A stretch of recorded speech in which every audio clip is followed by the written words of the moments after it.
Courteney Cox is finally addressing Prince Harry's claims that he did mushrooms at her house. In the Duke of Sussex's bombshell tell-all memoir, Spare, he claimed that he took the psychedelic drugs while hanging at the friend's alum's home. However, Cox made it clear that although Harry did stay at her home for a period of time, she wasn't the person passing around illegal drugs. "I'm not saying there were mushrooms," the Scream star said in an interview published on Monday, February the 27th. "I definitely wasn't passing them around." Translation: he brought his own shit. "He did stay here for a couple of days, probably 2 or 3. He's a really nice person," she admitted of the estranged member of the royal family. Translation: "My house can be like a hotel sometimes. Someone vouched for him, and he behaved himself."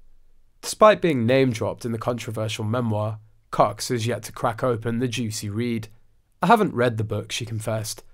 "I do want to hear it because I've heard it's really entertaining, but yeah, it's got back to me about it." Translation: entertaining equals hot mess that everyone is laughing at. She also recently saw him at a birthday party and wanted to say hi, but kept to herself since he was talking to other people. Translation: I didn't dare risk speaking to the ginger idiot again, since I didn't want our casual conversation and my words plastered all over for the world to read. She's been an A-lister for years and knows exactly what to say and do in those circles. She's absolutely sick of being asked about this. And now she can say, "Oh, and I talked about all that in Vanity Fair, go read it." Courteney is a pro. She addressed and distanced without saying anything inflammatory or giving them a reason to be hurt. If she admitted, she avoided them like the plague. Most likely, the Courteney story was Meghan's way of getting back at Jennifer Aniston for blackballing her in Hollywood years ago, since the two are good friends. Harry also has a thing about connecting himself with famous older women, so this allowed him to flaunt his connections and suggest that they had sex. He left out Sasha's name and deliberately described her as an older woman, to make the press think it was Liz Hurley. There have been stories that she was his first for years.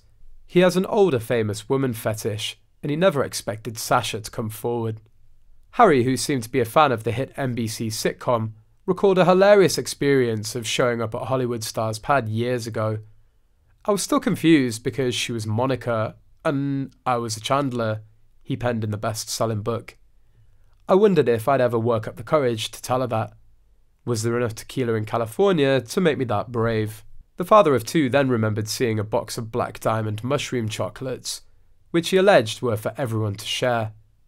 The trip at Cox's house was not the only drug dalliance Harry admitted to in his younger years. He confessed that he tried cocaine during his partying phase. "I'd been offered a line and I'd done a few more since," he spilled. "It wasn't much fun and it didn't make me particularly happy, as it seemed to make everyone around me. But it did make me feel different, and that was the main goal," he stated of the experience.